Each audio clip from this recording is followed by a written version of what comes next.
Buenos días.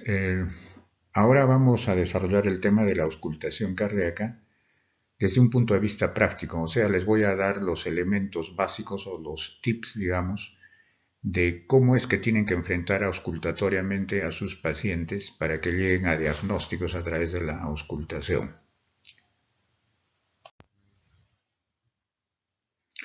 Lo primero que tienen que recordar son los focos auscultatorios o de auscultación y además una serie de áreas o regiones que también tienen que ser auscultadas sin ser focos, ya que todo ello es importante para llegar al diagnóstico.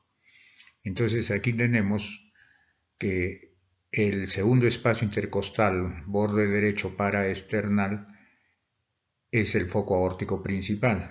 Aquí al frente, en el tercer espacio intercostal, borde izquierdo paraesternal, está el foco aórtico accesorio o de En el segundo espacio izquierdo está el foco pulmonar, también conocido como base, es la base del corazón.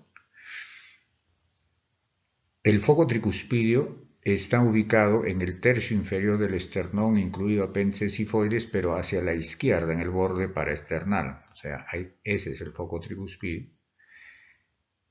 El foco mitral está ubicado donde pudo haber estado normalmente el choque de punta de un adulto, que es en el quinto espacio intercostal, línea medio clavicular.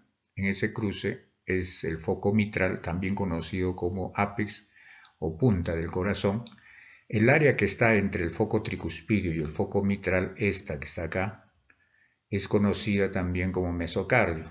Alguna importancia que podríamos darles que la mayoría de autores afirman que los soplos inocentes, que son aquellos que no traducen patología, siempre son sistólicos, nunca diastólicos, y cuando ocurren tienden a presentarse, mencionan la mayoría de autores, en dos áreas, en la base o en el mesocardio, por ejemplo. ¿Listo? Muy bien. Estos focos de auscultación vienen a ser la proyección anatómica de la ubicación de las válvulas sobre la superficie del tórax o bien la proyección del flujo de sangre a través de esas cavidades o estructuras, hablemos de arterias, a través de válvulas, ¿de acuerdo? De ahí provienen estos focos.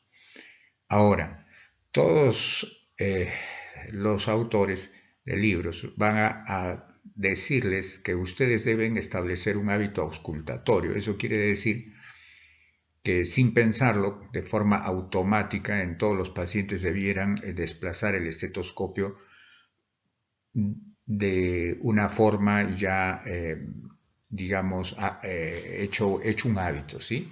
Entonces, ningún libro les precisa qué orden pueden seguir. El que yo uso personalmente, yo empiezo debajo de clavícula izquierda, porque ahí es donde se puede escuchar mejor un soplo de una cardiopatía congénita llamada PCA o ductus arterioso persistente, que es un soplo continuo o en maquinaria de tren antiguo o sistodiastólico, son sinónimos, que se escucha como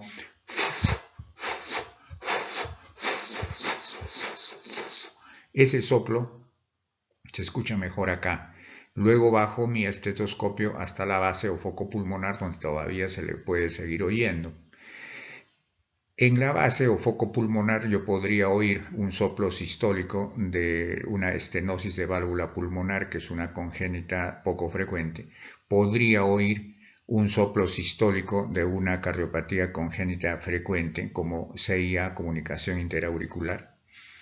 Podría oír, no es frecuente, pero puede ser parte de la hipertensión arterial pulmonar, el auscultar en este foco un soplo sistólico también, que si te está traduciendo hipertensión arterial pulmonar.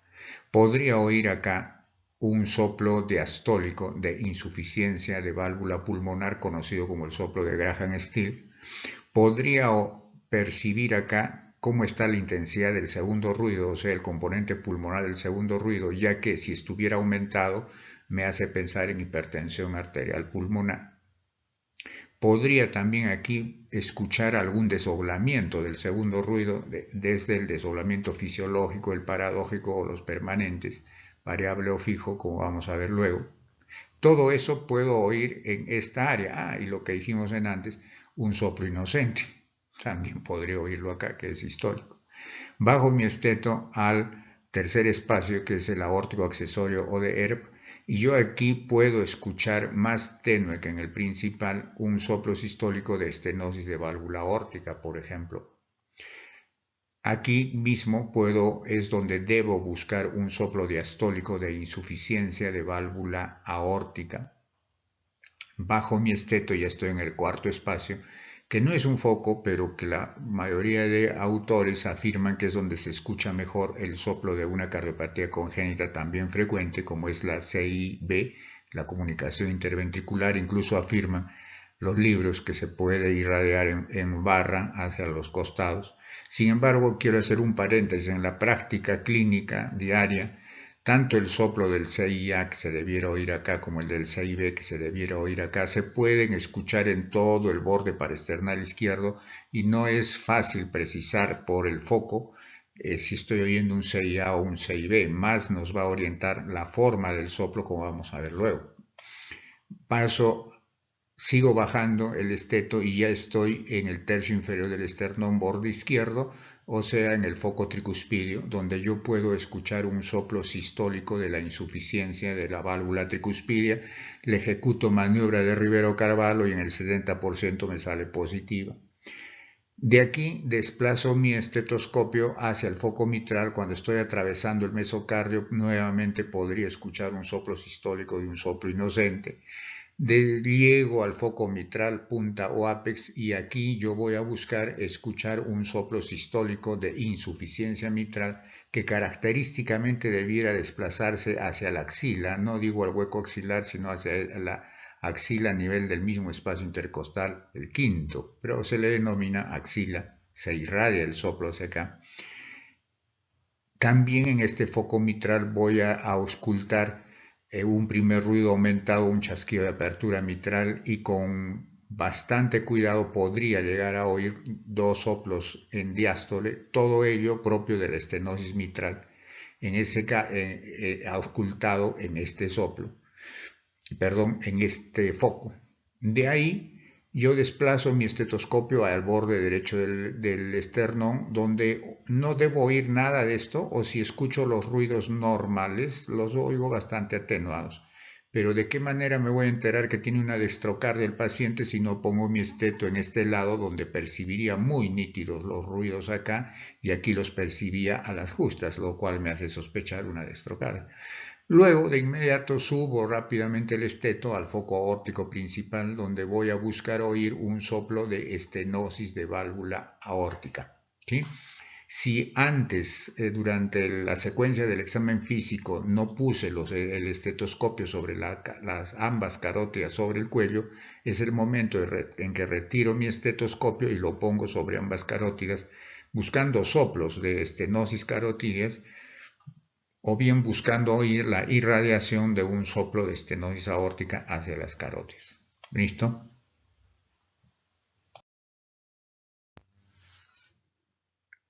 Para interpretar lo que auscultamos en el área cardíaca, tenemos que recordar el ciclo cardíaco. Entonces, aquí tenemos la curva de presión del ventrículo izquierdo, la curva de presión de la arteria aorta y la curva de presión de la aurícula izquierda en estado normal. Entonces aquí tenemos que cuando cierra la válvula mitral, en el fonocardiograma genera este primer ruido, que es el cierre de mitral, en este caso porque estamos con las curvas del lado izquierdo, pero obviamente es izquierdo seguido del derecho, del M1 seguido de T1. Pero entonces el primer ruido da, ¿sí? Por cierre de la mitral, en este caso izquierdo. De inmediato empieza la primera fase de la sístole, que es la contracción isovolumétrica, que va desde este punto hasta este.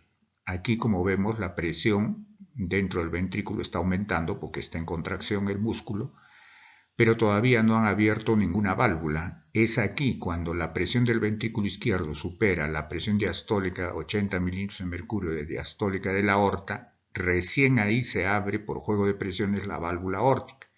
Y en ese momento empieza la segunda fase de la sístole, que es el periodo eyectivo. El periodo eyectivo entonces va desde aquí, ¿no?, hasta este punto donde cierra la válvula aórtica.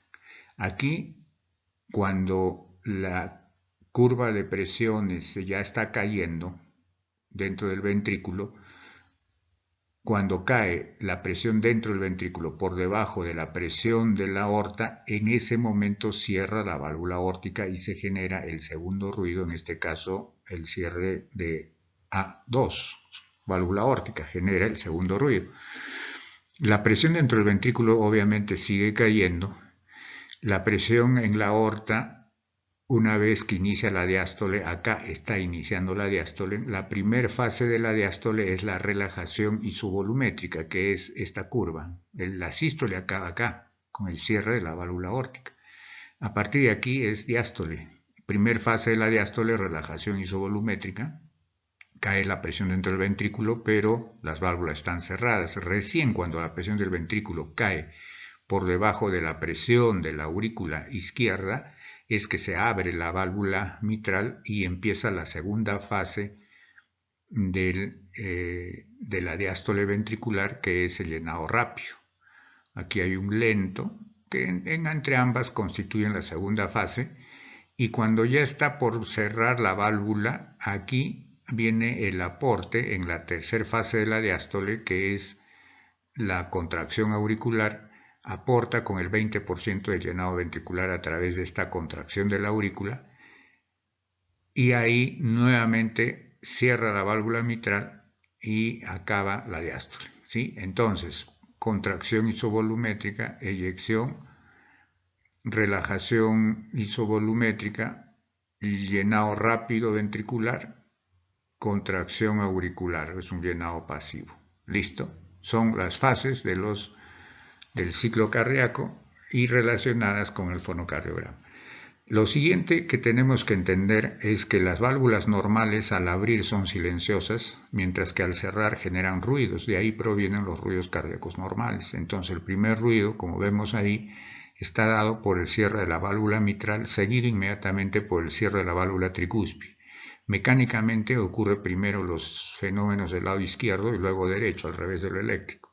Entonces, primero ocurre M1 seguido de T1, pero la separación entre ambos es tan mínima que el oído usualmente percibe como un ruido único. Tenemos que saber que cuando escuchamos un primer ruido, en realidad es la suma de M1 más T1. Luego, cuando la válvula aórtica cierra acá, seguido inmediatamente del cierre de la válvula pulmonar, entonces se genera el segundo ruido, que generalmente lo escuchamos único, un segundo ruido, pero debemos saber que está constituido por A2 seguido de P2. Primero lo izquierdo, después cierra lo derecho, ¿de acuerdo? Ese es el orden fisiológico. Otra cosa que debemos mencionar de una vez es que cuando la persona está inspirando, el cierre de las válvulas del lado derecho demora un poco. Eso quiere decir que el cierre de la válvula pulmonar demora un poco, lo cual en algunos pacientes puede hacer que se perciba un desdoblamiento fisiológico del segundo ruido. La mayoría de pacientes normales se percibe ruidos únicos, el primero y el segundo. Ahora, ¿cómo es que uno ausculta estos ruidos? Y las fases del ciclo. Miren aquí, la sístole, ¿no? Inicia con el primer ruido y acaba con el segundo ruido. Entonces, los libros les van a decir que el primer ruido coincide con la palpación del pulso arterial central, se está refiriendo al carotidio. Este pulso arterial central, si uno lo palpara y el esteto estuviera en el área cardíaca del paciente, aquel ruido que coincide con la palpación del pulso arterial sería el primer ruido, ¿de acuerdo? Sugiero no usen el pulso carotidio, que es el que dice el libro, porque en pacientes de 60 o 50 años hacia arriba puede haber placas de ateroma en las carótidas por su edad, y ustedes al intentar repalpar ese pulso para identificar el primer ruido en la auscultación, podrían desprender un pedazo y generar un ACV tromboembólico a raíz de esa palpación. Entonces es peligroso palpar carótidas en gente mayor. En jóvenes, por estar palpando, también podrías estimular el seno carotidio, producir una bradicardia importante y generas un síncope. Entonces es molesto que generes esto en el paciente. El pulso carotidio central, o sea, el pulso arterial central, que es el carotidio, debería estar reservado para cuando tú sospechas que un paciente está ingresando a donde tú atiendes en estado de paro cardíaco. Entonces la forma de documentar es palpar el pulso carotidio, es correcto.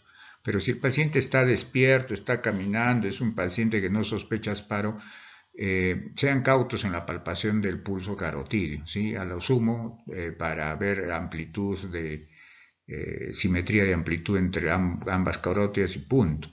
Ahora, la diferencia de tiempo entre la onda de percusión del pulso central, que es el carotidio, y un pulso periférico, como por ejemplo una arteria radial, que sí pueden palpar fácilmente sin problema, es mínima, es insignificante para efectos prácticos. O sea, vale igual intentar palpar la arteria radial y poner el esteto en el pecho, y el pulso que perciban, la onda de pulso que perciban en la radial, si coincide con un X ruido, ese ruido sería el primero. ¿Ya?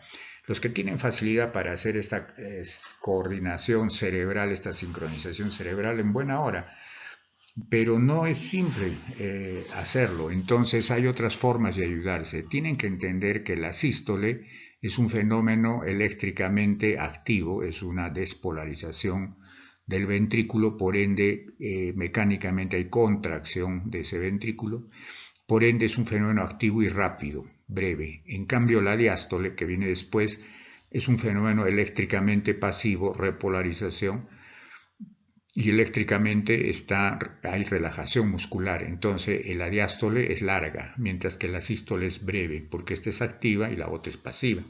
Entonces lo que oímos es eso, no oímos espacios iguales. La sístole es breve, empieza con el primero, acaba con el segundo ruido. Lo que auscultatoriamente oímos son sístoles que empiezan con el primero, acaban con el segundo, separadas entre ellas por diástoles, que son los descansos. Eso es todo. Entonces, otra cosa de la cual se pueden valer para identificar esto es que, como ven acá en el fonocardiograma, el primer ruido dura más que el segundo ruido, que es más breve. Por eso es que onomatopédicamente al primer ruido se le asignan 3 letras y al segundo solo 2. Cada autor del libro en su libro le pone las letras que quiere. Para mí el primero suena dum, dum, dum, dum, 3 letras. Y el segundo es un ruido seco con 2 letras que suena da, da, dum da, dum da, dum da, dum da. Entonces lo que uno ausculta en el pecho de un paciente es dum da, dum da, dum da, dum da. Uno no escucha da dum, da dum, da dum. Ningún corazón dice eso. Todos los corazones suenan dum da, dum da, dum da, dum da. Entonces una forma de reconocer el primer ruido es que es más dura más dum que un segundo que es breve con seco, que es da. El espacio entre ellos, sístole, el descanso prolongado, diástole. ¿Listo? Entonces echen mano a todo lo que puedan con el objeto de identificar cuál es primero, cuál es segundo, cuál es sístole, cuál es diástole.